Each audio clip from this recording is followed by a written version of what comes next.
ఇటీవల వికసిత్ భారత్ యాత్ర పేరు మీద అన్ని గ్రామాలలో కూడా డ్రోన్లు ఏ రకంగా రైతుల క్రిమి సంహారక మందులు స్ప్రే చేయాలో ఈరోజు ఒక న్యూ టెక్నాలజీ రైతులకు అందించేటువంటి ప్రయత్నం. నానో యూరియా పేరు మీద ఈరోజు రైతులకు ఈ యొక్క యూరియా ఒక ప్రత్యామ్నాయమైనటువంటి యూరియా ఈరోజు రైతులకు అందిస్తున్నటువంటి పరిస్థితి. ఒక ప్రత్యామ్నాయమైనటువంటి నానో యూరియా వరికే కాకుండా అన్ని రకాల కమర్షియల్ క్రాప్స్ కూడా ఇవ్వాలని చెప్పి కూడా ఈరోజు భారత ప్రభుత్వం నిర్ణయించింది. మన తెలంగాణ రాష్ట్రంలో కూడా రామగుండంలో ఫెర్టిలైజర్ ఫ్యాక్టరీ పెట్టి ఈరోజు తెలంగాణ రైతులకు యూరియా అందించేటువంటి కార్యక్రమం చేస్తూ ఉన్నాం. ఈరోజు అదే రామగుండంలో విద్యుత్ ఉత్పత్తి పెంచడం జరిగింది. 800 మెగావాట్లు, మరొక 800 మెగావాట్లు ఈరోజు రెడీ అయిపోయింది. ఈ వచ్చే వారంలో ఆ యొక్క 800 మెగావాట్ల మరొక యూనిట్ కూడా తెలంగాణ రైతులకు నరేంద్ర మోడీ గారి ప్రభుత్వం డెడికేట్ చేయనున్నది. మీకు తెలుసు 2014 ముందు దేశంలో ఎక్కడ చూసినా హైదరాబాద్ నగరంతో సహా ఆంధ్రప్రదేశ్ తెలంగాణతో సహా ఎక్కడ చూసినా విద్యుత్ కోతలు ఉండేది. విద్యుత్ కోతలు ఉండేటువంటి భారత్ ఉండేది. కానీ ఈరోజు దేశంలో ఎక్కడ విద్యుత్ కోతలు లేవు.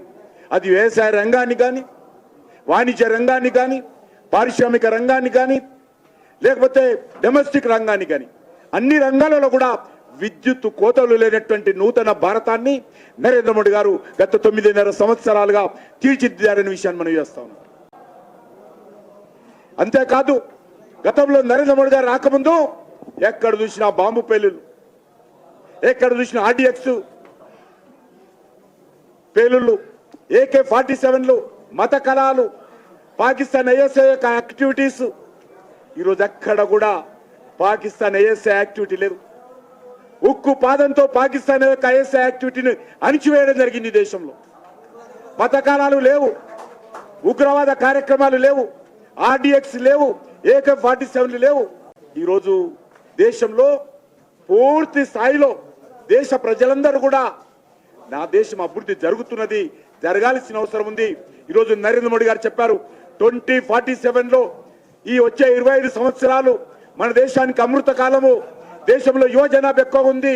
యూత్ నందరూ కూడా యువశక్తిని అంతా కూడా కేంద్రీకరించి వాళ్ళని ముందు పెట్టి వాళ్ళ శక్తి ద్వారా, వాళ్ళ మేధో శక్తి ద్వారా, వాళ్ళ శ్రమ ద్వారా ఈ దేశాన్ని వచ్చే 2047 అంటే మరొక 25 సంవత్సరాలలో పేదరికం లేనటువంటి దేశం, నిరుద్యోగం లేనటువంటి దేశం, మౌలిక వసతులు కలిగినటువంటి దేశం, అన్ని వర్గాలకు కూడా విద్య వైద్యం అందుబాటులో ఉండేటువంటి దేశం.